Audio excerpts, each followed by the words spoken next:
Olá, meus amigos, Shalom Aleichem, sejam todos bem-vindos mais uma vez ao nosso devocional diário. Em Levítico capítulo 12, a Torá nos fala a respeito da purificação da mulher após o parto. E o que aprendemos para a nossa vida pessoal disso? É interessante observar que, habitualmente, não queremos nos colocar na condição de impureza. Não comemos alimentos que não sejam kosher, não tocamos coisas impuras, não podemos ficar num lugar onde está um morto, porque isso tudo impurifica. Mas a mulher não deixa de gerar um filho porque isso a deixaria impura. Isso mostra que desde a concepção há um espírito materno dentro de cada mulher. Eventualmente, vemos sendo usada a expressão "essa é uma mãe de verdade". Isso geralmente ocorre quando a mãe se arrisca, coloca-se em situação de perigo, na sua própria vida fica em perigo, porque ela entra em defesa de um filho para salvá-lo de situações difíceis. Essa necessidade feminina por gerar filhos é algo que os homens têm certa dificuldade para entender. Vejamos os casos das matriarcas, por exemplo. Sara, esposa de Abraham Avino, vendo que não conseguia gerar filhos, foi capaz de dar a sua serva para se deitar com Abraão. Em Gênesis capítulo 16, versículo 2 diz: Eis que o Senhor me tem impedido de dar à luz filhos. Toma, pois, a minha serva, e assim me edificarei com filhos por meio dela. Ela acreditava que se Hashem não lhe permitiu a fertilidade, conseguiria ter filhos através de Agar. Mas infelizmente, logo que engravidou, Agar passou a desprezar Sara. Aliás, ser desprezada, humilhada, é o mesmo que ocorreu com Ana, que veio a ser a mãe do profeta Samuel.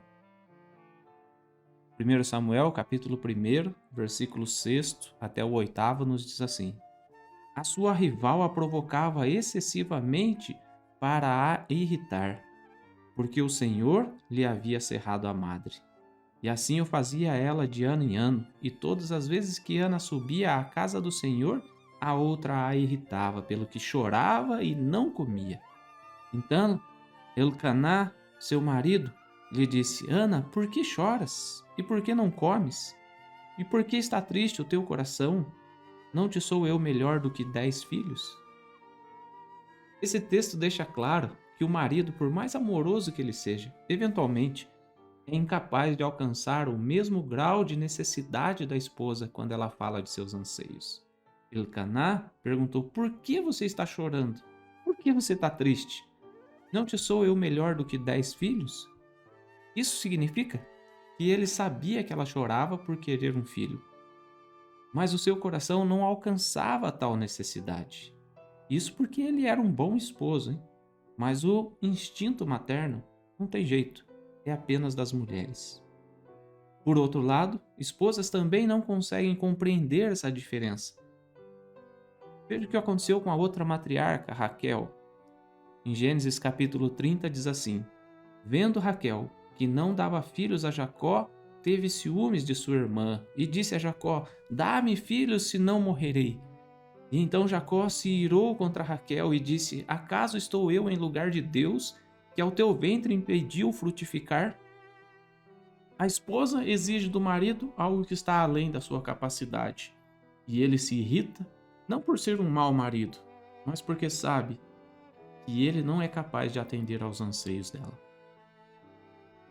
A reflexão de hoje é para que aprendamos que sim, somos diferentes. Homem é diferente de mulher, mas que devemos ter disposição de compreender, aceitar um ao outro, com seus anseios, frustrações, e saibamos que se buscarmos como Ana, com lágrimas e preces, quem sabe se cumpre em nós o verso que diz lá em Salmo 113, 9: Faz que a mulher estéril viva em família e seja alegre mãe de filhos. Aleluia. Tenha fé e saiba que o Eterno ouve a oração, mas para isso, precisamos todos os dias ter ao menos 5 minutos para Deus. Shalom.